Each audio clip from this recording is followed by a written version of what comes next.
Hello everyone. So for Monday motivation, this is Ramadan, and I just want to say that Ramadan is really a month for me to slow down, just take that extra energy of rush and hustle and bustle and just calm down, slow down, breathe, and just, be with your creator and reflect more deeply. And it's also a month of spiritual awakenings. It's also a month of reflecting more deeply, connecting with yourself, connecting with your creator, connecting, having more family time, connecting more with the family. So that's why the last Monday motivation was missing, because I just took some time off to slow down, to get into the cycle of Ramadan, of fasting. And I would suggest everyone else that take some time off in the entire year. If you're not Muslim, if you don't fast, take some time off to slow down, just take a step back and view the thing, from a outside perspective. What's happening in my life, what do I want? Where do I want to go? What is my relationship with my creator? How do I want it to be? Is it the way that I want it to be? And what can I do to make it better? What is my relationship with myself? How do I connect with myself? And what can I do to make my relationship better with myself? So there's so many things that you can really, reflect. And another thing, I was scrolling. I was in a passive mode on the social media, so I was just scrolling through some of my posts, and I saw like pursuit of happiness, destination of happiness, goal of happiness, and it rather surprises me. I read somebody's post, or they will share some quotations, that pursuit of happiness or destination of happiness, or the goal of happiness, and then I just reflect back and say, happiness is not a destination. Happiness cannot be a goal. It can be a byproduct of your goal. It can be a byproduct of your journey. It can be one of the things that can come in your journey, but it's not a destination. And because it's like one of the subconscious goals of everyone, that do this, you will be happy. Everyone is using it against you. For example, all the marketing tactics online, in this world, where you can just click and buy, buy this makeup product and you will be so much pretty, and then you will be happy. Buy this, book this trip, and then you will be happy. Or buy this product and you will be happy. Or eat this food, you will be happy.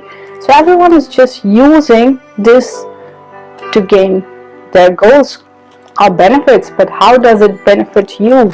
Are you really happy in doing those instant gratification of achievements of the goals of happiness? Do you really feel happy?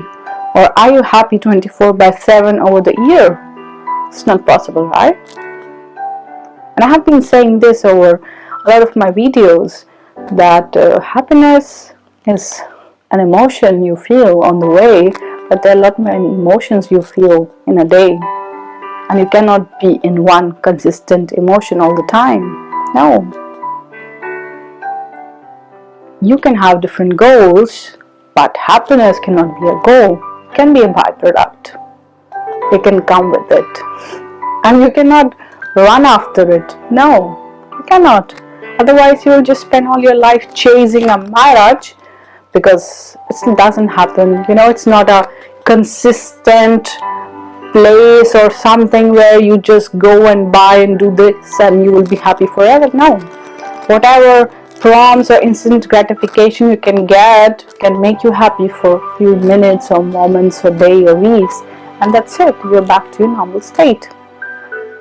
So accept that life is what it is, and happiness can be a byproduct of your journey, but don't set it as a goal, because it can be very disappointing when you don't feel happy at times. That it's my goal and I'm not happy at the moment. I just wanted to be happy. Another thing, accepting other people's truth and realities. So my truth and my reality is not the only truth. So every time you're exposed to millions of bits of data per second, our mind. And based on this, we process that information, and we take those bits and data, and we process that information, and we form different beliefs, opinions, perspective. And everyone, whoever is getting that much information, is doing the same. But the way everyone processes the information and data is different, and that's why everyone has different perspectives. They have different truths. So the owner of the truth is really the one who is observing everything, and that's Allah subhanahu wa ta'ala. So who is the one and who can know the truth? But what we can really know by knowing others' truth, by accepting others' realities and truths, to get more pieces to finish the equation. That, okay, let's try to get more truth. Tell me your side of the story. I tell you my side of the story. Let's assume a third person side of the story, and then put everything together in the perspective and try to make what we can make out of it. Okay, now it sounds like a truth, Now everything fits into place.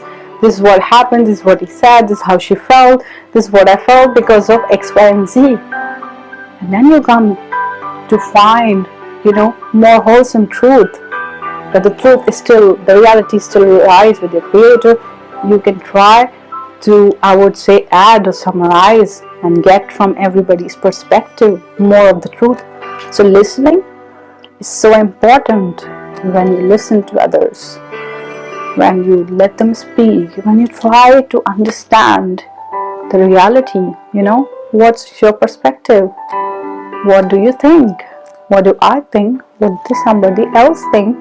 And just be okay with what others think as well, because everyone has their own mechanism, their own, system to process the information based on their own experiences, based on their own life. So just be okay with it, And you can think and reflect only by slowing down. So when you are rushing, you don't reflect. There's no time. You can only reflect when you're slowing down, when you take some time. So I would suggest take the time quite often. Take the time quite often, reflect. And if you're observing Ramadan, please use this as an opportunity to connect deeply with yourself, with your creator. Take care. Bye.